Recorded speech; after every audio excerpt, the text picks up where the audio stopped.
Outside the window, autumn leaves swirled. Julia glanced at the clock. It was 7 p.m. She was waiting for Michael to return from work. "What's for dinner tonight?" she asked sharply from the hallway. "Your favorite lasagna," he replied, Julia wiping her hands on her apron. Michael paused at the kitchen doorway. His suit was impeccable. As always, he placed his expensive briefcase on the chair and grimaced. "I hope you haven't experimented with the recipe this time. The last one was awful. Not like you usually make it," he said. Julia said softly. Footsteps were heard on the second floor. Their 13-year-old daughter, Ashley, was coming down. "Dad, I got an A in math today," she announced happily. "Now's not the time," Michael said, without looking up from his phone. "I have important work matters." Julia saw her daughter's smile fade. "Ashley, dear, will you help me set the table?" she asked. A tense silence hung over dinner. Michael continued checking his messages, completely ignoring his family. "By the way," he said abruptly, "we have an important presentation tomorrow. Our partners from Germany are coming. But Ashley has a school performance tomorrow." Julia reminded him. "I promised to be there." Michael slammed his glass on the table. "More of your ridiculous excuses. You're my wife, and you're supposed to be at company events. Or do you want everyone to think?" He stopped, looking at his daughter. "It's okay, Mom," Ashley said quietly. "I understand. See, even a child understands. And you're making it harder," Michael said, rising from the table. "And don't forget to prepare my navy blue suit for tomorrow." Julia watched him leave and recalled their first meeting 15 years ago. She was a waitress in a small cafe. Michael was a simple technician at the factory. He came to eat almost every day, and they often talked about their dreams and plans. "One day, I'll be successful," he'd said. "I'll have everything. A good position. The respect of my colleagues. A decent salary." Julia believed in him. She took a second job so Michael could pay for extra courses. They saved on everything, but they were happy. "Mom," Ashley's voice brought her back to reality. "Can I go to my room? I need to rehearse my lines for my speech tomorrow." "Of course, dear." Julia began clearing the table. Memories swirled in her head. Here she was with Michael. In this house, her grandmother's inheritance. He had embraced her then, saying it was a sign they were meant for each other. "Have you prepared my suit?" Her husband's sharp voice made her shudder. "I'll do it right now. And don't forget to check that the shirt is properly ironed. You embarrassed me in front of my colleagues last time." Julia went upstairs. Their bedroom was divided in two, his perfectly organized closet section and her modest corner. She took out his suit and remembered how it all began. At first, it was small things. Michael started arriving later from work, then began criticizing her appearance, calling it too simple. When he got a promotion, he started to be ashamed of his past. "You have no idea how hard it is to maintain the image of a successful person," he'd said, "and you're stuck in the past." Julia pulled an old photograph from a drawer. They were so happy. Young lovers, full of hope back then. She had 2 jobs to give them a better future. And now, what are you looking at? Michael stood in the doorway. "You'd better check the alarm clock. I have a presentation at 10 tomorrow.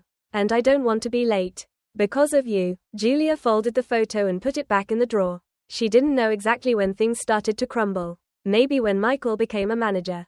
"Oh, and one more thing," he added before leaving. "Irma, our new technology specialist, is arriving tomorrow. She's a very promising employee. Try not to embarrass me with your provincial manners."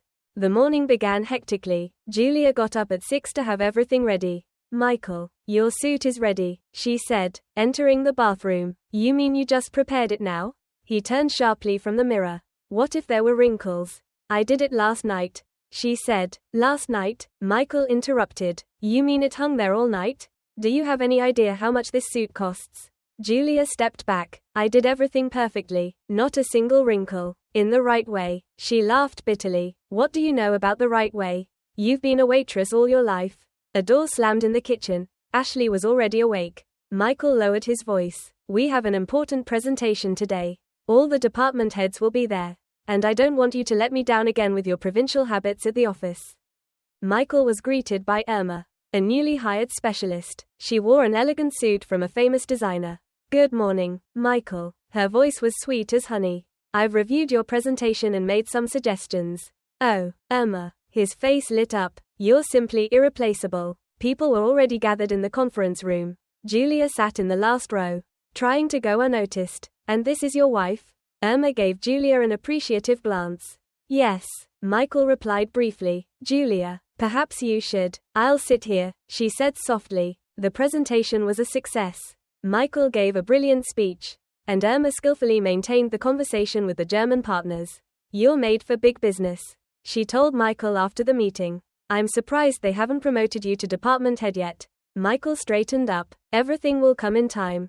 The main thing is the right environment. He didn't even notice Julia leaving the room. At home that night, Michael was elated. Did you see how the presentation went? That's professionalism, and you and your school performance, he said, pouring himself a whiskey. Ashley is very upset, Julia said quietly. It's all right. Life isn't a fairy tale. Let her get used to it. He took a sip. By the way, have you seen Irma? She knows the value of success education, manners, style. I saw how she looked at you. Michael turned sharply. What do you mean by that? Do you think women like her are attracted to married men? You're just jealous. He put down his glass. Jealous because she's achieved everything on her own. And who are you without me? A waitress from a provincial cafe. At that moment, Ashley appeared in the living room. Dad, can I show you my performance? She asked timidly. Now's not the time. He waved her away. I have to sign some important documents. When his daughter left, Julia broke down. Why are you doing this to us? What has changed? Michael rose slowly. I've changed. I've grown. And you're holding me back with your little problems. Your simple life. You know how difficult it is to build a career when your wife can't even hold a conversation with partners. But you're alone. What am I? She approached him. I was once a simple technician. Yes. And I did everything I could to change that. And you're stuck in the past. That night, Julia couldn't sleep for a long time. She could hear Michael on the phone in his office. Though she couldn't hear the words, something told her it was a conversation with Irma. Meanwhile, Irma was sitting in her apartment, planning her next move. She saw Michael as her passport to success, a married man with ambitions and complexes, an ideal target for manipulation. Saturday was sunny. Julia woke up early. It was their 15th anniversary. She took out the best china, a wedding gift. Mom, can I help you? Ashley appeared in the kitchen, wearing her favorite unicorn pajamas. Of course, you can. Could you get the party napkins from the top drawer? Julia looked at her daughter and thought about how quickly she had grown 13 years old. Almost an adult. Lately, Ashley had been asking more and more frequently why her father came home so late. The doorbell rang unexpectedly. It was only 3 p.m. and Michael was supposed to return much later. I'll get it, Ashley shouted. Irma was at the door. Her red dress seemed inappropriate for a Saturday afternoon. What a charming girl, Irma said sweetly. You must be Ashley. Is your mother here? Julia was already in the hallway. Ashley, go to your room. But Mom, please. Irma entered uninvited, her heels clicking on the parquet floor. What an interesting house. A bit old-fashioned, though. Michael told me it's your grandmother's inheritance. What do you want? Julia crossed her arms. Oh, I thought we could talk. Irma ran her hand along the back of the chair. Woman to woman. About Michael. She took out her phone. You know, he's so attentive. He always notices small things. Like the perfume I wear. Or a new dress. What do you mean? Irma laughed. His late returns. His business trips. It was so romantic. Especially that weekend in Vienna last month. Julia felt the floor tremble beneath her feet. He was on a business trip to Prague. He was with her in Vienna. Irma showed a photo on her phone. See, this is a restaurant in the Hotel Imperial. Michael likes expensive wine. He also likes to talk about you, about me, about how you repress him with your bourgeois habits. Your simple past. He's ashamed to tell his colleagues that his wife was a waitress. A whisper came from the stairs. Ashley was there, clinging to the banister. Oh, we have an audience. Irma greeted the girl. Hello, dear. I'm sorry you have to hear this. But your father deserves to be happy. With a woman on his level. Out of my house. Julia's voice trembled. Your house? Irma raised an eyebrow. For a while. You know, Michael has already spoken to the divorce lawyers. Get out. Irma raised her hands. Okay, I just wanted to be honest. By the way, you don't have to wait for him tonight. We have plans. When the door closed, Ashley ran to her mother. Mom, it's not true, is it? Dad can't. Julia hugged her daughter, but in her mind, all the strange moments of the last few months crowded in the whispered phone calls. The new ties and shirts she hadn't bought. The smell of unfamiliar perfume. Let's go to the kitchen. she said quietly. Let's make hot chocolate. They sat at the kitchen table, and Julia tried to understand everything that had happened. How hadn't she noticed? Or maybe she hadn't wanted to notice. 2 months ago, Michael had missed Ashley's school concert for the first time, an important meeting. He'd said. Now she understood what meeting that was. Last week, he'd forgotten her daughter's birthday for the first time in 13 years. He'd arrived late, brought an expensive gift, but hadn't even stayed for dinner. Mom. Ashley touched her hand. What are we going to do? Julia looked out the window. In the yard, there was an old swing set. Michael had installed it when Ashley was little for their princess. He'd said, first, we need to talk to Dad. She replied. Everything had to be honest. But deep down, she knew nothing would ever be the same. 15 years of marriage, all the memories, all the dreams crumbling because of a woman in red who had come to destroy their lives. Julia looked at the festive table Ashley and she had prepared the candles. The napkins, the best china, everything seemed so out of place now. Do you want to wash the dishes? She asked her daughter. I'm going upstairs. I need to think. In her bedroom, Julia sat on the bed and took out her phone. She started looking at photos, their wedding, Ashley's birth, their vacations together. In all of them, they seemed happy, but now she could see how Michael's eyes had changed. Over the years, the tenderness had faded from Michael, replaced by coldness. From the window, she could see the sun slowly sinking in the distance. Would Michael return soon, or not? Julia remembered what Irma had said that night. She could hear Ashley downstairs, talking on the phone with someone, probably a friend. How do you explain to a 13-year-old girl that her father has chosen another woman? How do you maintain her faith in love and family?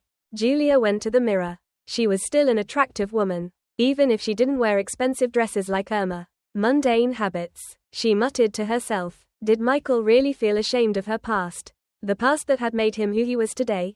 Irma had been sitting in her office since early morning, reviewing documents. A new message from a debt collection agency stopped her. Those annoying calls again, she murmured, hanging up. Patricia, Michael's secretary, entered the office. Irma, there's a meeting in an hour. You asked me to remind you. Ah, yes, thank you. Irma smiled. By the way, Patricia, Michael's late. He didn't say he would be. When the door closed, Irma opened her purse. Among the cosmetics, there was an envelope with bills, $30 in credit card debt, overdue rent, bills for designer clothes. Nothing, she whispered. Everything will change soon. The phone rang on her desk. Miss Irma, you have a call from the bank. Tell them I'm in a meeting, she said. Irma looked out the window. Below, the employees hurried to work, so simple, so predictable, and so was Michael. Good morning. His voice made her shudder.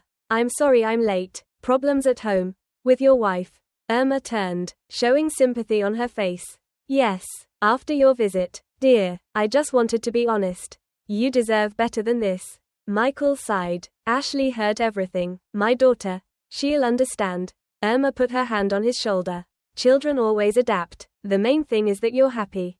At that moment, there was a knock at the door. It was Patricia. I'm sorry, but the meeting starts in 5 minutes.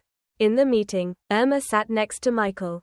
She noticed the other employees whispering about the new project. The director looked around the room. We need a team leader. I believe, he said. Irma stood up. I think Michael is the perfect person for the position. Everyone turned to her. She continued. His department has been the best performing one in the last quarter. Plus, his experience. But Robert has more experience. Someone objected. Irma smiled. Are you referring to the project that failed last year? Or perhaps the one that doubled the budget? Robert blushed. This was an unusual situation. Of course.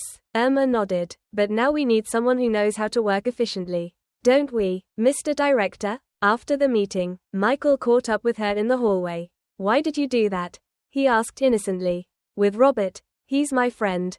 Dear. Irma straightened his tie. In business, there are no friends, only opportunities. That night, sitting in her apartment, Irma looked at photos with Michael Vienna. Expensive restaurants, hotels, all this cost her last savings. But it was worth it. Just a little more, she whispered, looking at another message from the bank. Soon, everything will change. Her phone rang. It was her friend.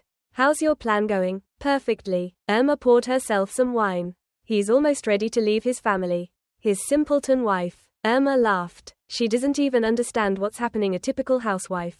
And if he changes his mind? Irma put down the glass. He won't. I know his weak point is pride. He's ashamed of his past, of his simple wife. And I'm showing him a different life. And the debts. Irma approached the window. When he gets a promotion and everything will change.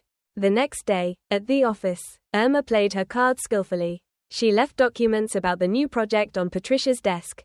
Oh my God, the secretary whispered, skimming the papers. Is something wrong? Irma asked innocently. These numbers don't add up. Irma leaned closer. Perhaps Robert miscalculated again. She knew that in an hour, the entire company would be discussing Robert's mistake, and Michael would be the only logical candidate to lead the project. You're a devil, her friend said on the phone. Irma didn't reply. I only know what I want and how to get it. She looked at Michael's photo on her phone, so predictable. So, with his ambitions and complexes. Just a little more, Irma whispered. Soon, everything will fit into place. Julia stood hesitantly in front of the office building. She had never come uninvited. But today was different. Good afternoon, she greeted the security guard. I'm Michael Stone's wife. I'm sorry, but Mr. Stone is in a meeting right now. I'll wait. Julia sat in the lobby. Half an hour later, a middle-aged woman approached her. Mrs. Stone, I'm Patricia, your husband's secretary. I remember you from company events. Patricia looked around. Let's have coffee. We need to talk. The cafe across from the office was quiet. Patricia ordered 2 coffees and remained silent for a long time. I know about Irma, she finally said, and you need to know the whole truth. She took a folder from her purse. It wasn't her first time. 3 years ago, she worked for Blue Star Corporation. There was a similar case. What are you referring to? Richard Peterson, the company's vice president, married, 2 children. Irma became his special assistant. A few months later, he abandoned his family, transferred part of his assets to her. Patricia paused, then continued. She disappeared with money and documents about company secrets, which later ended up in the hands of the competition. Julia felt her hands trembling. Why are you telling me this? Because I can see how she's manipulating Michael these meetings. The compliments. Talking about how he deserves better. Patricia took out another document. These are her debts, loans, overdue payments. She's on the brink of bankruptcy. How did you get this information? I'm a secretary. Patricia smiled. We know everything. Last week, some debt collectors called her directly to the office. Julia was looking at the documents. $30 in debt. Designer clothes. Expensive hotels. Exactly. She creates the illusion of a luxurious life. You know who paid for her trip to Vienna? Not Michael. She took out another loan, but told Michael it was her savings. At that moment, a group of office workers entered the cafe. Patricia lowered her voice. And one more thing, remember Robert? Michael's friend? Of course. Irma set him up with the project. Changed the documents. Then discovered the mistake. Now his career is in jeopardy. But why? To clear the way for Michael, a new project. A promotion. A higher salary. She's done the calculations. Julia shook her head. I don't understand. If you know all this, why don't you say anything? Who would believe a secretary? Patricia smiled bitterly. Besides, Irma is too smart. There's no direct evidence. She took out another document. This is a list of her previous jobs. Everywhere. The same pattern approaching management. Scandal. Dismissal. But always in her favor. Why are you helping me? Patricia looked out the window. My sister went through something similar. Her husband also met a special woman. She not only destroyed their marriage but also the lives of their children. She put her hand on the folder. Take this. Everything is here, documents, photographs, extracts. Maybe it will help Michael open his eyes. When they left the cafe, Patricia stopped suddenly. There's one more thing. Yesterday, I heard Irma talking on the phone. She's planning something for tomorrow's company party, something about a final decision. Thank you for everything. Don't thank me. Patricia smiled sadly. Don't let her destroy another family. On the way home, Julia mentally reviewed everything she had heard. Now, many things fit together: the expensive gifts, Michael's sudden interest in business matters, his constant talk about a new level of life. She remembered how Irma had stood in the living room, confident of her victory. But now, Julia had an ace up her sleeve. A week had passed since the conversation with Patricia. Julia was sitting in the kitchen, reviewing the documents she had been given. Suddenly, she heard a door slam. Ashley had returned from school. Dear, have you eaten? Julia shouted. Instead of an answer, there was silence. Then footsteps upstairs. Something was wrong. Julia went up to her daughter's room and knocked softly. Can I come in? Yes, a muffled voice replied. Ashley was lying on the bed, face to the wall, her shoulders shaking. What's wrong, dear? Julia sat on the edge of the bed. Ashley, I can see. The girl turned sharply, her eyes red with tears. I saw Dad with her. They were having lunch at that cafe near the school. He didn't even notice me. Julia felt her heart tighten. Dear, why is he doing this? Ashley sat up. They were laughing, and she was touching his hand, like she used to. At that moment, the phone rang. Michael's name appeared on the screen. Don't answer, Ashley said. Please, don't. Julia rejected the call. You know what? Let's make hot chocolate, like we used to. While the milk boiled, Ashley sat silently, her hands on her knees. Do you remember when your father taught you to ride a bike? Julia asked. Of course, I do. And do you remember when we all went on a picnic together last summer? Julia nodded, adding chocolate to her milk. That's when you found that little hedgehog. Dad said we were the best family in the world. Ashley wiped away a tear. He was lying. No, dear, he didn't think so then. But now, Julia put a mug of hot chocolate in front of her daughter. Now, Dad is confused. It's his fault. Sometimes adults do stupid things. They think they've found something better and forget what they already have. Ashley stared at her mug for a long time. She's beautiful and dresses expensively. That's not the most important thing. But Dad always talks about money and success now. Maybe he doesn't want us anymore because we're simple. Julia hugged her daughter. Listen, you are the most valuable thing in our lives. And if Dad doesn't understand that now, it's his problem, not yours.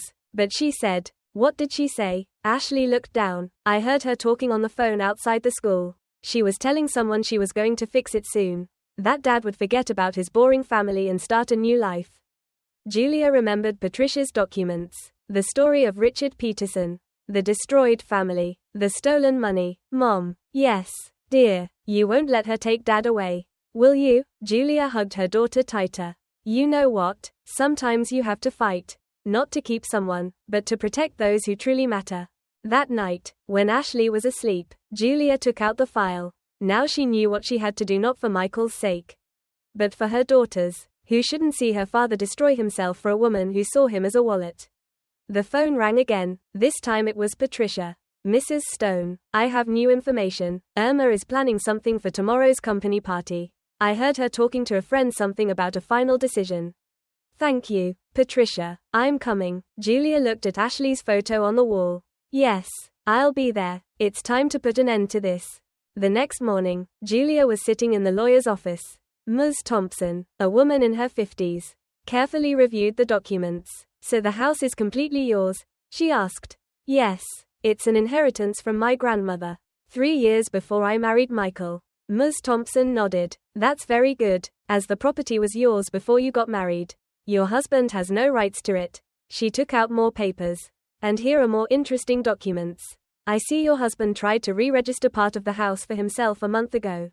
Julia raised her eyebrows in surprise. What? Yes, but since you are the sole owner, it's impossible without your signature. At that moment, the phone rang. It was Patricia. Mrs. Stone, I'm sorry to bother you, but you need to know this. Irma just tried to access the company's financial records. What kind of documents? Profit and loss statements, contracts, especially those involving Michael's department. Julia looked at the lawyer. Excuse me, could I excuse myself for a moment? She continued the conversation in the hallway. Tell me more. She came with some papers, supposedly from Michael, but the signature was fake. I've worked with him for 5 years, I know his signature. Did you tell anyone about this? No, but I made copies of all the documents she was trying to get. When Julia returned to the office, Ms. Thompson was looking at her intently. Something happened? It seems more serious than I thought. She recounted everything about Irma, her past with other companies, her attempts to obtain the documents. Ms. Thompson took off her glasses. Sounds like corporate espionage to me. What do you want to do? She started drawing a diagram. A woman with a dark past approaches the head of the department. Tries to access financial documents. There's already been a case of information leakage in the past. Julia remembered Richard Peterson's story. First, gather all the evidence. Second, she wrote down a phone number. Contact this person. He's a private detective. He will help you gather more information. That night, Julia was sitting in the kitchen, sorting through the documents. Patricia had given her copies of the papers Irma had tried to obtain. Among them were contracts with the company's most important clients. The phone rang. It was the detective. Mr. Stone, I've found something. Your Irma has contacts with the competition. Last month, she met with a representative from Global Industries. But that's Michael's main competitor. Yes, it is. And one more thing, she's already bought tickets. To where? Switzerland. For next week, a one-way ticket. Julia felt a chill go through her. So she doesn't plan to take Michael? I suppose. I don't think so. Oh. And another interesting thing, she's already rented an apartment in Zurich for 3 months. After the conversation, Julia stared at the documents for a long time. Everything fit into a single picture. Irma didn't just want Michael's money, she was planning something more. Mom. Ashley stood at the kitchen doorway. What are you doing up? Working, dear, working on protecting our family. The next day, she met with Patricia again. The secretary handed her a USB drive. Here are copies of all the documents she tried to get. And another interesting thing, surveillance images of her meeting with people from Global Industries. Thank you so much. Don't mention it, just be careful, she's dangerous. That afternoon, while Ashley did her homework, Julia sat down to write a plan. Tomorrow was the company party, and she knew it was her chance to reveal Irma's true identity. Julia parked her car in front of the luxurious hotel where the annual company party was being held. In her purse was Patricia's USB drive and all the documents she had gathered. Are you sure? Ashley asked, sitting beside her. Yes, dear, today, everyone will know the truth. The hotel lobby was crowded. Julia saw Michael with Irma by the window. She was wearing a revealing red dress. Look, Irma said loudly. He even brought his daughter. How homely. Several of their colleagues laughed. Julia squeezed Ashley's hand tightly. Good evening, everyone. Julia's arrival seemed to surprise Michael. I didn't know you were coming. Of course I'm here. It's an important event. After all, Irma stepped forward. Important for those who understand business. By the way, Michael, have you told everyone the news? One of his colleagues asked. Oh, Irma smiled. Michael is getting a promotion. He's going to be the head of a new project. And I'm going to be his personal assistant. She looked meaningfully at Julia. It's a shame some people don't understand the importance of professional development. They remain stuck in the past. Are you referring to the past when you worked at Blue Star Corporation? Julia asked suddenly. Irma was startled. What? Or perhaps Global Industries? I wonder why you met with their representatives last week. The room fell silent. Patricia, who was nearby, nodded imperceptibly. I don't know what you're talking about. Irma tried to laugh. Seriously? Julia took out her phone. We can talk about your plans for next week. Have you already bought a ticket to Switzerland? Michael looked at Irma in surprise. Switzerland? Dear, there's been a misunderstanding. A misunderstanding? Julia went to the projector. Then could you explain these documents? Copies of papers appeared on the screen. Michael's forged signature. Meetings with competitors. Bank statements. This is slander, Irma shouted. She's just a jealous wife. Jealous? Patricia interjected. And the fact that she tried to access the company's confidential documents. I kept all the copies. The company director approached. What's going on here? Nothing special. Irma tried to remain calm. Just work materials. Work materials? Julia showed the next slide. What's this? Then, a meeting with Global Industries. A transfer of documents. Murmurs started in the room. Some colleagues pointed at Irma. Michael turned to Irma. You don't believe all this, do you? But Michael was looking at the documents at the photo of Irma handing folders to his competitors. The one-way ticket to Switzerland. You used me, he asked quietly. No, it's not like that. How? The director intervened. Can you explain how an employee of our company meets with competitors and plans to flee abroad? Irma straightened up suddenly. Very well. You want the truth? Yes. I used him. That stupid narcissist who's ashamed of his own wife. Who's willing to believe any fairy tale just to flatter his ego. She turned to Julia. And you think you're so smart? So righteous? Look at her, a housewife who doesn't even understand the world she lives in. I do understand one thing. Julia replied calmly. I understand the value of family. And I know that money isn't the most important thing. It's not the most important thing? Irma laughed. The only question is how much. And you know what? I'm tired of this. She grabbed her purse. Yes. I plan to sell the information to the competition. Yes. I used that idiot. And you know what? I'd do it again. The room fell silent. Irma suddenly realized what she had said. Her face changed. I didn't mean. Security, the director said calmly. Escort Miss Irma to the exit. And contact our lawyers. As they led her away, Irma turned back. You'll all regret this. But no one was paying attention anymore. Some colleagues approached Julia to express their support. Some said they had always sensed something suspicious about Irma. Others praised Julia for her bravery. Michael remained behind, not knowing what to say. Ashley approached him. Dad, Mom didn't do it for herself. She did it for us. Julia looked at them and realized that this wasn't the end. She had a difficult conversation ahead with her husband, trying to rebuild trust. But today, she had won not by force or money, but by truth and dignity. A week after the company party, Julia was sitting in the kitchen when she heard the front door open. It was Michael. We need to talk, he said, stopping at the kitchen doorway. Yes, we need to talk. Michael sat at the table. Irma has been officially fired today. The company has sued her. I found out Patricia called. He remained silent for a long time, twisting the mug in his hands. Why did you do this? You should have talked at home, not left me looking ridiculous in front of my colleagues. A fool. Julia looked at him. You looked like one when you believed her stories. Her lies. He stood up abruptly. Or maybe I was the only one who understood my ambitions. Who saw me as more than just a provider for the family. At that moment, Ashley entered the kitchen. When she saw her father, she froze. Dad, how can you say that? She asked quietly. Adult talk isn't for children. I'm not a child, the girl shouted suddenly. I saw everything, how you laughed with her at the cafe. How you didn't even notice me. You were following me. I was leaving school. And you didn't even look in my direction. Michael ran a hand through his hair. It's not that simple, Julia intervened. Explain. Explain what? The fact that I finally feel successful. That I'm valued not for my salary but for who I am. Julia asked quietly. A man who's ashamed of his own family. Don't you understand? Business is different. Business? Julia took out a folder. Are you referring to this business where you tried to put my house in your name? Michael was confused. A moment. It was necessary for the case. What case? Dad? Ashley looked at him with pain. I wasn't going to leave anyone. He raised his voice. I just wanted a change. I wanted more. More than a family. Julia asked. Don't you understand? Irma was wrong in her methods. But she was right about one thing. I deserve a better life. Don't I? No, it's not that. He interrupted. It's too complicated. No. Dad. Ashley shook her head. It's very simple. You chose her over us. I didn't choose anyone, Julia said. It was Irma. She staged that show at the company party, a play. Julia laughed bitterly. You mean the way your lady planned to rob the company?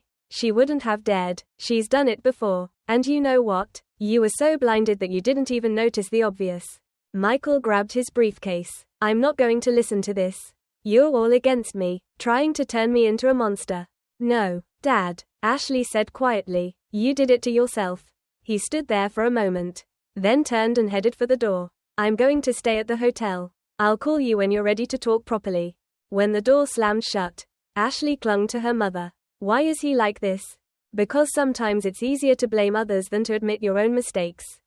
That night, Patricia called. How are you holding up?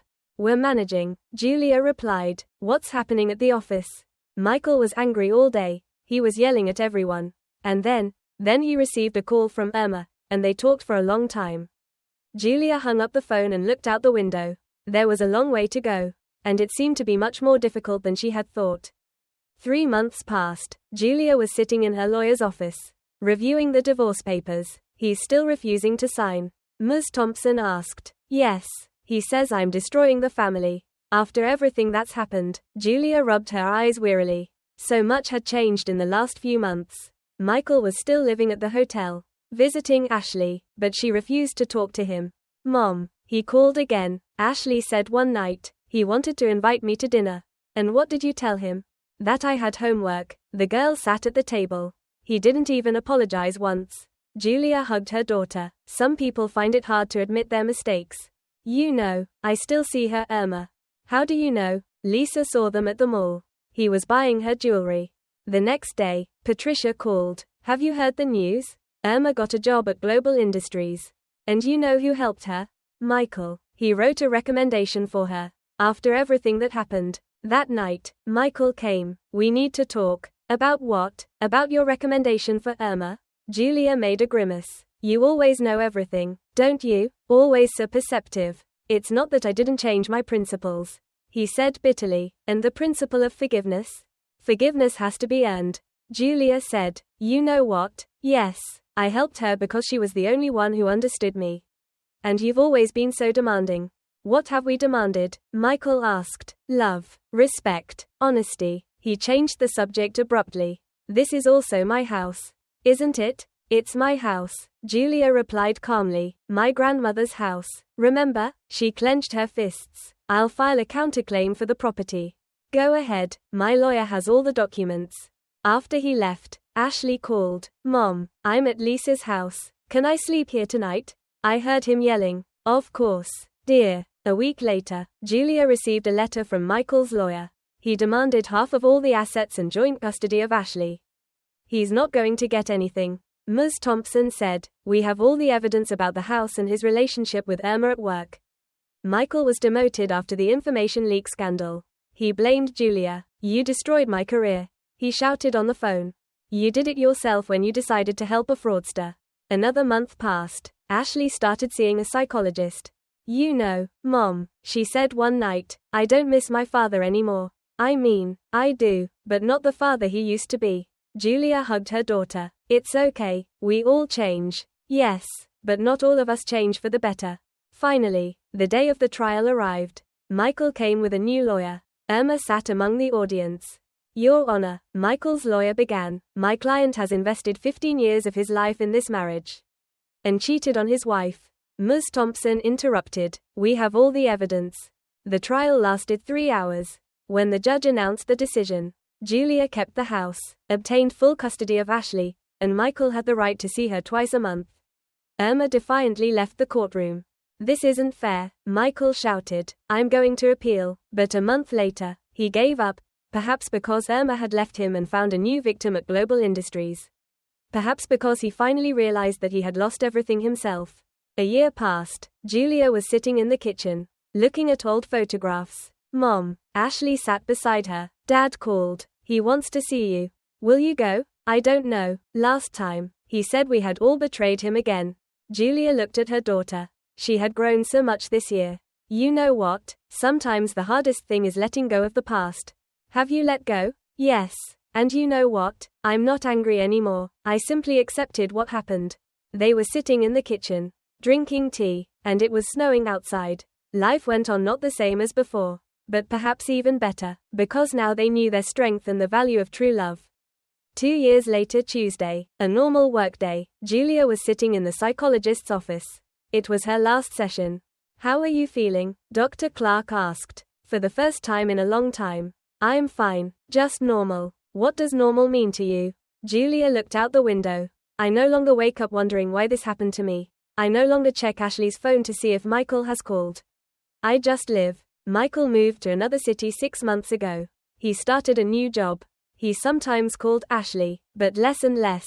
He got married last month. Julia said. Ashley didn't go to the wedding. It was her decision. She said, Mom, I don't want to pretend everything is all right. After the session, Julia went to the supermarket. In the vegetable section, she ran into Patricia. Long time no see. Michael's ex-secretary hugged her. How are you? I'm fine. And you? Still at that company? No. I left. I started my own business. I advise small companies. They exchanged news. They had heard about Irma, who had moved to California. She's not doing anything good again.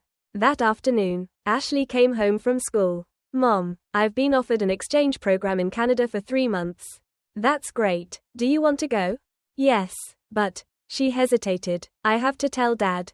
It's your decision. Ashley nodded. You know, I don't think I will tell him. He's not interested anyway. They had dinner and watched a TV series a normal evening. Later, lying in bed, Julia thought about how her life had changed. It hadn't become fabulously happy. Just normal with problems, joys, worries, without drama or tears. She no longer waited for a call from Michael. Didn't shudder when she saw a couple in a cafe. Didn't compare herself to other women. Life went on. It wasn't perfect. It wasn't a fairy tale. It was just life.